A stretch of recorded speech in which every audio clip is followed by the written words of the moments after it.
તો બધાનો સાર એટલો જ છે કે આજે પૃથ્વી ઉપર પરમ પૂજ્ય મોહન સ્વામી મહારાજ દ્વારા ભગવાન સ્વામિનારાયણ સમ્યક પ્રકારે પ્રગટ છે. એટલા માટે જ આપણને ભગવાનની શક્તિ છે એનો અનુભવ થાય છે. કહે નિષ્કુળાનંદ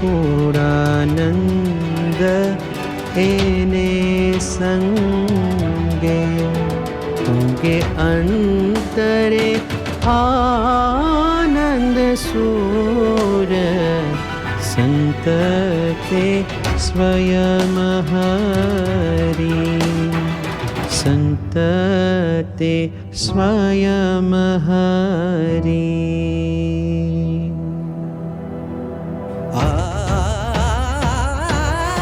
અને સંત દ્વારા હવે પ્રગટ છે.